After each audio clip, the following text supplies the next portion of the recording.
ჟურნალ მასწავლებლის 7 წლის იუბილეისადმი მიხვალე ღონისძიება მასწავლებელთა პროფესიული განვითარების ეროვნულ ცენტრში გაიმართა. შეხვედრაზე მასწავლებლის წიგნის წარდგინებაც შედგა.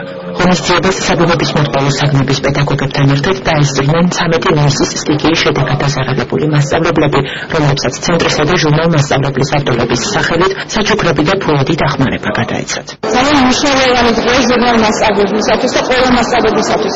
ეს ჟურნალი არის თითოეული მასწავლებლის მეგობარი, დამხმარე და აძლევს საშუალებას გაცემის პროფესიული ინფორმაცია. ერთმანეთს გაუზიარონ გამოცდილება. ახალი სქემის ფარგლებში ჟურნალი მონეტებითი გამოწვევების წინაშე დგება და ახალ დატვირთვას იწვევს.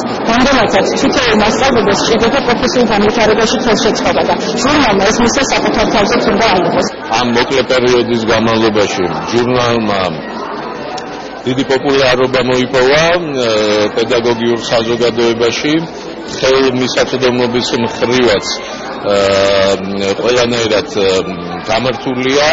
მისი მიწოდება აუდიტორიისთვის ურიგდება საჩუქრად ყველა სკოლას, ყველა რესურს ცენტრს საქართველოში. ყველაზე მთავარი რაც ამ რესურსებთან მუშაობამ მაგრძელებული ის იყო ჩემთვის, რომ გარდა იმისა, რომ მასზე ამბავი მოხმარებული ყავს და მასწავლებლებისთვის ერთ-ერთი დასაყრდენი საგანმანათლებლო რესურსია, აკადემიურ ფორმატში ჟურნალმა შეძლო და გაზეთმა, რომ მას ჩვენს ქვეყანაში და ჩვენი ქვეყნის გარეთ 4 მილიონზე მეტი მომხმარებელი ყავს ამ 3 წლის განმავლობაში.